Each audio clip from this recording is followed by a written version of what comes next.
department foi tu no melon em buka pathamro human soma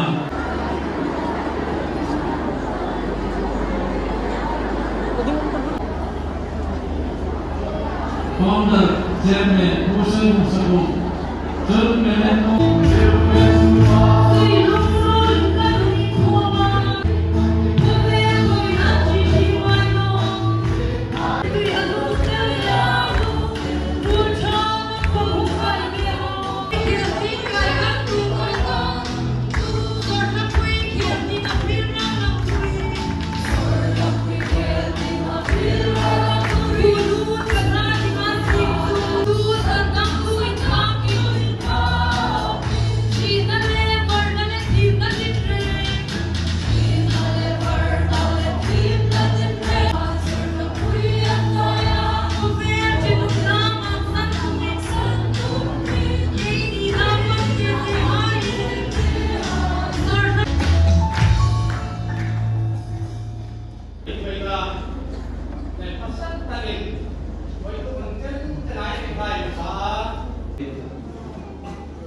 lalpa voitu unsha unlong pathin ko matung chai ni o kan chuma thini sutlang le khilmi thope khai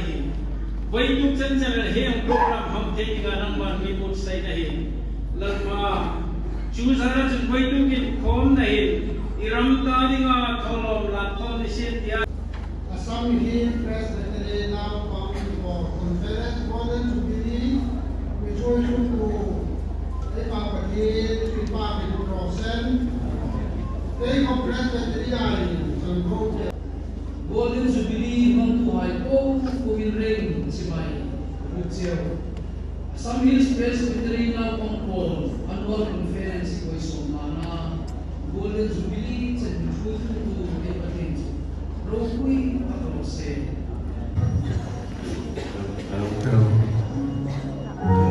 Lungril Thing Lim Ila Pati Joy Moy Kaling Now Song Tabu Number Song Pumama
Church of India, Assam Hills Presbyterian Christian, Thalai Paul Ioin. Now Pang Paul Conference Golden Jubilee Mangtu Hai Po in Rang in Chibai Pang Seo. The Church of India, Assam Hills Presbyterian Paul Conference Jubilee Long Thay Nào Chú Tu Ê Bà Hình Hình Bà Bà Sư Lan.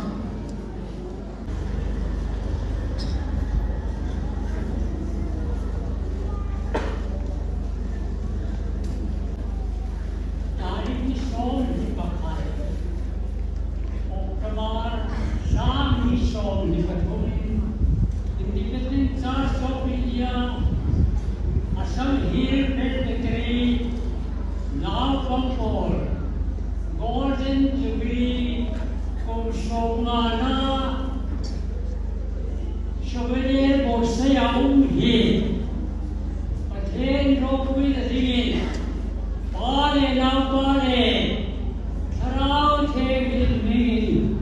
Kahong, Amen.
Masada kalingin upalal ma chairman masada kaniya sama sa kusong sa pamami ama he April kain chairman sang trananiya sutaka unfepein poisunin ay mangkapani ama loong tanaw sila kamanumhe bi hakim uma patindingin ng super sila bi hakim memento adam chu 18 tanaw dinganin le lupa lalem mar chairman murhoi bil sang hajapu som sriponga nawang department na iropol na hero puile du kantia chulein 50 years conference golden jubilee lom na hunahin I joy moi na thilpe hikanin manche ini rimna chulal pa chuna ton line of the intrisia korin thon khat som panga chang som ma paret sign pastor is Robert chairman sign Upa di Tham Sukte Secretary now Pang Paul Assam Hills Presbytery ICI logo chung na ICI ni hide memento beting le bi that kim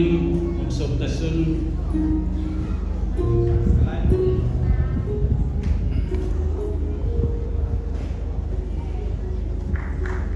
e kun lo bene di na panga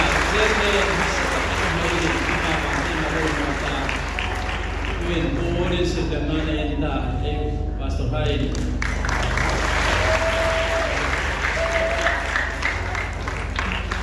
ne ma kamenong dir vaccine so tem sir de wakan ato da tingin Reverend Ranglung Thang chơi team ta chọn tiếng này ama he secretary ai đi lại bên ông trong kia là Oni Senderna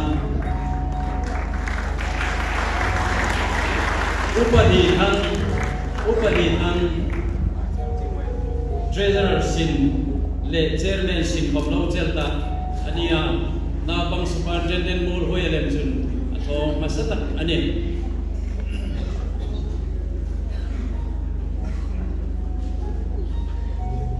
Aidi Lai Damin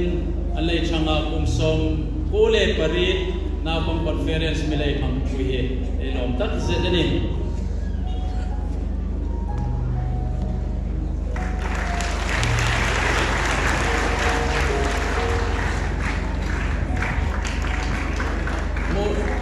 Kumsom Fatsapo Som Sarikong na Alo Indinte Chutaka Chairman Pusoy Mong Sakum Mong Sok Vaccine La Ama Ponghi Presbytery Road Ngat Hayan Lani Chairman Masatak Dimpani La Pusoy Mong Sakum Ama Pong Batin Nong Sing Nazarin Kumsom Red Nong Nitain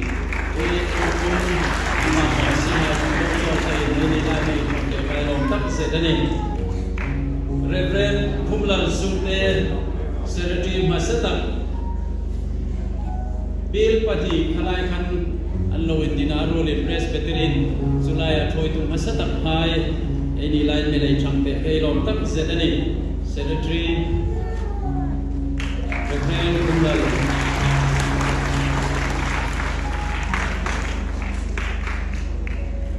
Upalal Soikam Treasurer Upalal Soikam Ibil Hai Panihin Jeng Somni Join Cross Pai Manso Mane Arong Kita Pasir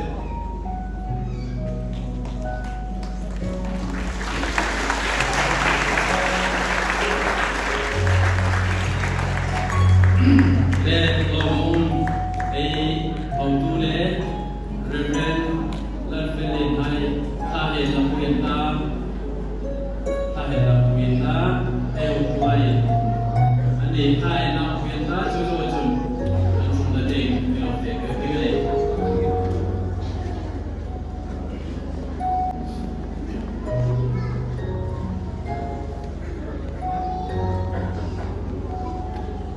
Lam kali, lim kali, tapi kali, chop kali, tapi kali. Action itu mana kali na?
Now Pongpon, Golden Jubilee, Magdinga Umay ko, Thar Tagit, Simay, Seven. Independent Church of India, Assam Hills Presbytery, now Pongpon, Tuitu, now Pongpon, Presbytery Tuitu, Halaiking Komirose, Pongpon Komatutum, Invited Sakma, Rukatia, Kalong, Tak Seta, in yung sitna sau kadom no in yung sitna hum kadama hi ni pui poi mo sikla tham thar na hum pe hal kuma an la sui pe ding ra thata ki suding pathin cha no ding pe ki kamai poi poi kamai le ni kalom tak set no tu a ver ver ka shel no ka ni pathin cha ei ngai kha dingana kita saya ngai haking tu mani dut tanolinga itu biaya sebelum sokman Golden Jubilee Solidarity Board itu editorial board committee itu cuma untuk berlibat kini pastor haikam kuhi asum hi ang souvenir lekap kuhai rena kan tu zikmani igalau unon koma asir zola khaan lo na kan lo lang kek khoma ka khala ka than me kan akarin chokel ka kana kha souvenir kan ka khala ka thula ya chapni ka me ta sole chun naw ko hailen ka thing khala ka tham de hum kan ma chun dule pa hum ko bhai hum sa mi khala atham kalina ei khala tham na ka thei hu mo ni kha sakno lovin ti ha ngai ko ro kala he sani wale athupe lut sot mare ni kun afe di ta hi beginners primary nursery khom ta an mai sat khom lovin ngai sam den me ta ke khai thel lo lovin dar ka juda tun hai chuna ka mai tu khapela na ko hai an tu sen na lo tak se kha mai thota ko ko au mi si khan khit le ke nan khit no kha 90% ni karinga ana sam chu koi le yaro pui le na thom hai chu lo thu ke benane pathin thu tin ngai kham le ti galati